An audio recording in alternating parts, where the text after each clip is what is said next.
Hi guys, thank you for joining me today. My name is Megan and today I have a book review of Before She Ignites.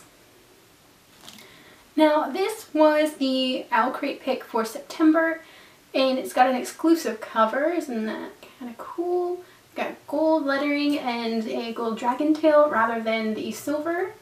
So Before She Ignites is about Mira and she is the hope bearer. She was born the same day as the treaty that is now protecting their islands.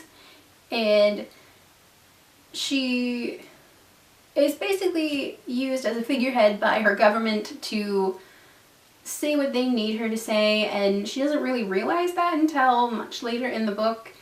So she gets betrayed by her government because she was trying to stop dragon trafficking, and the government basically locked her in prison because they didn't want anybody else to find out. This book is kind of like Orange is the New Black, where most of it is set in a prison and there's flashbacks to Mira before any of this happened, and Mira has to learn to survive on her own in this prison setting with no friends and little hope, and she has to deal with her mental health issues. So I will start out by saying I liked this book. The characters are great, the story is interesting, but I do have a few problems with it. For me, the story moved along a bit slowly.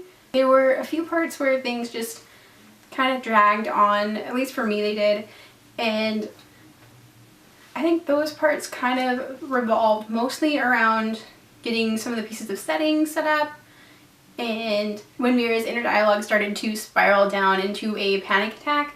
Not that there's a problem with the whiny part, it's just that it seemed to drag the story out a little longer than probably necessary. With that being said, I felt like this book was really inclusive of mental illness and also other disabilities, like Aru's being unable to speak for a part of the book. There was one thing that I wish would have been a little more prominent, and that would have been the dragons. So this story is basically about dragon trafficking and trying to prevent dragons from leaving their islands, and I wish that the dragons had been a little more prominent. I loved the peaks that we got at the dragon sanctuaries and the dragons that happened to be in other scenes, and I just wish they were a little more prominent because I wanted to see more of the snuggly dragons, as the author put it. Overall, I was happy with this, and I gave this book a 4 out of 5 stars. This probably would have been a 5 out of 5 stars if it had been a little faster paced or some of the things had been maybe not quite so drawn out. Alrighty, that's all I've got for you guys today. Thank you for joining me. If you guys like this video, go ahead and hit the like button, and if you haven't already, go ahead and hit the subscribe button down below. You can also hit the notification button to get notifications whenever I post. And you guys can join me on Instagram and Goodreads. I post book reviews a couple times a week, usually. And if you guys have read Before She Ignites, what were your guys' thoughts?